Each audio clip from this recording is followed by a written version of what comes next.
Greetings all, this is Harry Nick. How are you guys? We're continuing this short video series covering the key design changes between X-Wing 1st Edition and X-Wing 2nd Edition, focusing on the different upgrade types and talking about the main issues when translating what we know from 1st to 2nd Edition, because we're going to start building lists and playing with these soon, and it's probably best that we don't get a massive shock when we suddenly learn that things don't work just the way we used to. So I'm going to try and cover these as best I can. So as we come to the table in 2nd edition, we have a better idea of what to expect in our games. In today's video, we're going to cover modifications. And modifications was an upgrade slot that came in the second wave of X-Wing 1st Edition. It was added alongside titles as these kind of shadow upgrades that every ship just has one of, but it's not on the action bar, just the same as titles, which was an interesting concept. It meant we could have sort of very generalized utility style upgrades. In the early days of X-Wing 1st Edition, that meant things like engine upgrades and stealth device, pretty stock standard stuff. But as the game moved on, it started to introduce things that were ship specific, and the whole modification slot thing got confused. With the whole reset moving into X-Wing 2nd Edition, it's just very much that basic utility slot, which is a pretty standard buff which you can use on any ship. There are now no more ship-specific modifications, which is a very good thing moving forward, and most importantly, there are no free modifications. In X-Wing 1st Edition, there were a couple in particular in guidance chips and long-range scanners, which became a good sort of default upgrade that you could take if you just didn't want to spend those points on a modification slot, but you had the slot free anyway. Not so much in the case of guidance chips, because they're no good if you don't have munitions, but if you had long-range scanners, that has a decent amount of utility, especially if your ship doesn't want to be taking target locks during the course of a game where ships are at close range. It basically gave them a free target lock at the very beginning of the game. That's no longer the case. Here on the screen in front of us are all of the new modifications that we have in the game. And again, it's all focused on just general utility. Indeed, there are 5 in particular that I'm looking at here on this list that I think are pretty much applicable across the board, while the rest are kind of basically utility builds that you'd use for build-arounds. Ablative plating, for example, is something that you'd use on a heavy bomb list. In particular, big ships that you're using trajectory simulator. Advanced slam, it's obvious it has to go on a ship that uses slam. Electronic baffle's a bit of a weird one, but I don't think this is the kind of upgrade that you want unless you specifically want to stress your ship out or give it other red tokens for any reason. Munitions failsafe, again, is something that you can use with munitions, but it's not a free upgrade like guidance chips. Indeed, it's just an old watered down version of the old munitions failsafe anyway, which was never really seeing that much play. Tactical scramblers, great for big ships that want to fly in formation with little ships. Static Discharge Vane is an interesting one because this upgrade actually used to be an illicit. This used to be ion discharges.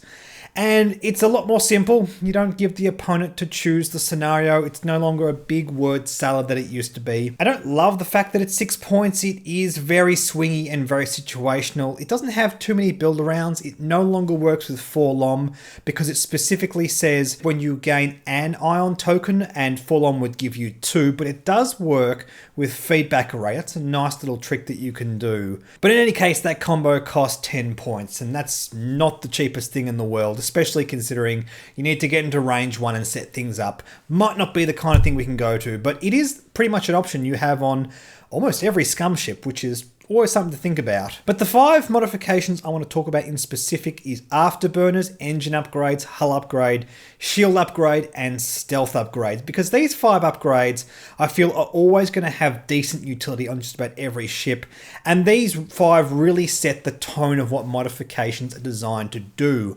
And more to the point, one of the more contentious things about what happened when we had all the costing revealed and all the upgrade slots was we discovered that some ships have added modification slots, but a couple have actually lost them. And it's important to note, it's not just the same as taking a modification off from 1st edition, because a lot of the modifications we had in 1st edition don't exist. There are no more auto thrusters or guidance chips, so when we lose a modification slot, it's not really the same thing in 2nd edition. And I think these 5 upgrades in particular are worth looking at when we consider the ships that don't have modifications, or more importantly, the ships that have gotten more modifications. In fact, let's start with those. The ships that have more than one modification, the TIE Interceptor, the Hawk, and the Kirax Fighter. The Hawk and the Interceptor both have 2, the Kirax have 3, and this is pretty much reflective of the fix they had in first edition. Apart from the Hawk, this is completely new. In fact, the Hawk has changed in many, many different ways in second edition. For the better, because it barely saw play, it was very janky. But what I'm most curious about with the Hawk is what we do with it. I think an obvious upgrade for the Hawk is engine upgrades. It only costs 3 points on a small ship, and that's very potent. In fact, pictured here as engine upgrades, it has 3, 6, 9, and that is for small, medium, large bases in specifics.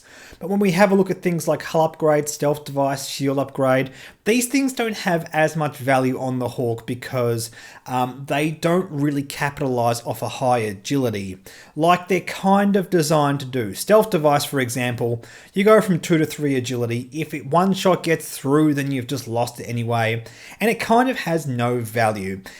Stealth device has always been good on higher agility ships, and even though it costs more on high agility ships, I don't think that's going to change moving forward. Afterburners as well is a bit of a curious one, because if you take engine upgrades, it seems a bit wasteful giving yourself a bit more utility to do boost actions. Remember, if you take the action from Afterburners, you can't use the regular boost action on your action bar anyway, so it seems like a bit of a nombo putting those two things together.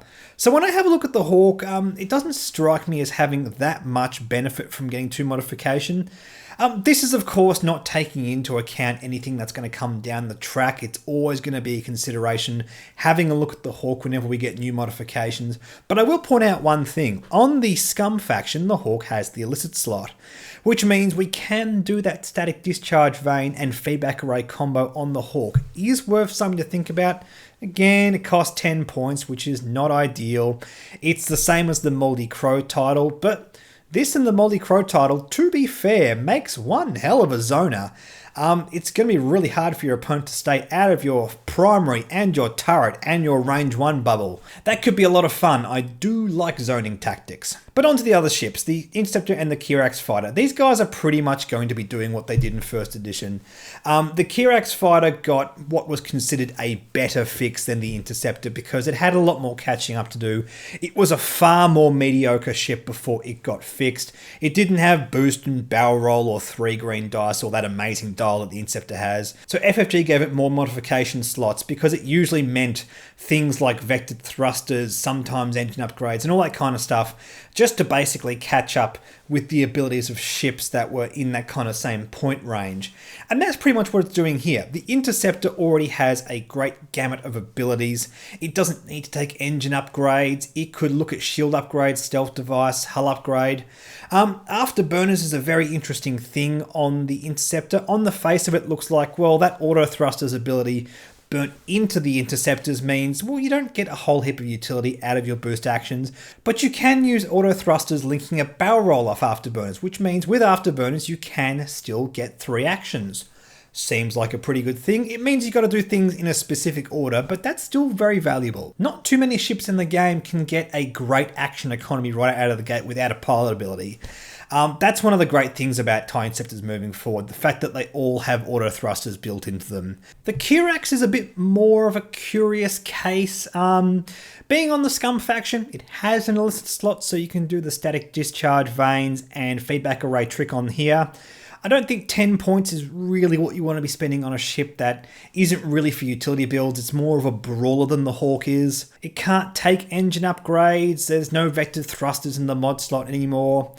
Yeah, I'm not really sure what to do with this. I think Afterburners is a great option here, but it also has 2 other mod slots, and I think this is going to be a great example of a ship that needs a lot of experimentation. In first edition, these extra modifications got used up easily because we had so much junk modifications flying around with all the ordnance upgrades, guidance chips, vectored thrusters, all that kind of stuff. So it'll be curious to see what happens moving forward. And this is a great example of what happens when we trim the whole thing. Yes, we can give ships multiple mods, but that doesn't really mean a whole lot if our options aren't really ideal for that ship. And it means that we may have to watch out. Perhaps when the Kirax Fighter gets properly released in second edition, it'll come with a few more mods that really help it out. Who knows? It seems to be what FFG are doing, because every ship as it's re-released will come out with extra pilot cards and that kind of stuff, which again, I have to reiterate, will be available separate for those who already own the old version of the ship. This question keeps coming up. I have to keep reiterating that. Don't worry, you don't have to rebuy ships. And there are just clear gaps in the design of some of these ships, and the Kirax fighter is one of them that I look at and go, yeah, I think we need better, more consistent mods before I can really be satisfied with the fact that it has 3 mods. If we can't capitalize off the fact that it has 3 mods, it feels like the ship is a little bit too wasteful. But moving on to one of the more contentious points, the ships that do not have mods, and this has caused a bit of concern in the community. Now, before I dive into the A-Wing and Fang Fighter, let's talk quickly about the TIE Advanced Prototype and the TIE Defender. Now, these two guys really haven't suffered from this. The TIE Defender in particular, there is a really clear reason why it does not have mods. FFG clearly do not want this thing to have afterburners. It doesn't want to have an action economy. It has an amazing action bar, a good dial, all that kind of stuff. FFG have made this ship powerful through the choices it can take, not the action economy it can take. And that's a very clear distinction between how these ships operate. Because there's a bit more room for the design to breathe, there's no longer push the limits on every single ship. This ship is allowed to take all of these actions, and FFG just don't want to be giving this extra action. So that's a clear reason. Plus, it also has the system upgrade, which is fantastic. Systems, just as an aside, I'm not going to make a separate video on systems or sensors as they're now called, because they really haven't changed from design from 1st edition to 2nd edition. But essentially what sensors are really powerful versions of modifications. They're like super modifications almost. And the same thing is true of the TIE Advanced Prototype, being able to take advanced sensors. Fire control systems is fantastic on the TIE Advanced Prototype. I don't think either of these platforms suffer from not having modifications, because they've just been granted an even better option. Talking about the A-Wing and the Fang Fighter, people have criticised both of these ships because they don't have mods. I personally have criticised the costing of the Fang Fighter. I think it is pushed just a little bit too far. 44 for that low-cost guy and 68 points for Fenrir just feels like way too much in my eyes. But I will say, the fact that it doesn't have mods isn't so much part of my concern in that. I'd love to be able to give it Afterburners. I think it's baffling because Afterburners does come in the Fang Fighter expansion pack, but that's also for its quick build cards, and that's another conversation anyway. I think the costing is a greater factor when it comes to the Fang Fighter. And to be honest, Afterburners is the only obvious choice that I would definitely want to give this. Being able to give it some better arc dodging abilities would be very, very valuable on this platform. It has no action economy, apart from linked focus actions, which doesn't help you with repositioning, at least not double repositioning anyway. So yeah, I would love to see that. My fingers are crossed that FFG backtrack on this and give it modifications, because I feel like the platform is just going to suffer too much the way it is.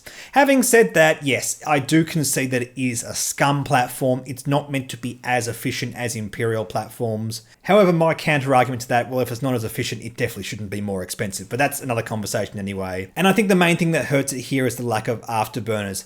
In the case of the A-Wing, this is an interesting one, because I've had a few people say, hey, it sucks it doesn't have modifications, they've basically killed the platform, and I really don't agree. Again, I think the most valuable thing that would be useful on the A-Wing is afterburners, and even that doesn't feel too painful as a loss to me, because A-Wings can link any action into a boost with their burnt-in ability. So being able to give them free boosts isn't actually all that valuable. You can't use the boost off Afterburners and the boost from the A-Wing ability. They're both boost action. You can't do 2 boost actions during one turn. And look, yes, you have the option of not stressing if you use Afterburners, but I don't feel like that's just enough upside. I feel like just not stressing and taking it before the other action is not significant enough upside. Afterburners is going to be fantastic on ships that don't already have that kind of economy. On ships that don't already have boost, it's going to be particularly good. And on the A-Wing, I just think 8 points is definitely not what you want to be doing. Considering the A-Wing is also very cheap, it's had a significant point reduction as well. And because it's so cheap, I don't think we want to have a look at the more expensive things like stealth device or shield upgrades either. It's the kind of point sync which you'd rather have on a more valuable platform. For that reason, I think moving forward, A-Wings are just going to favour lighter builds. And the lack of modifications actually reflects that really well. If anything, I think what hurts them the most is the fact that they don't get their double talents like they did in first edition. There is no equivalent to the A-Wing test pilot.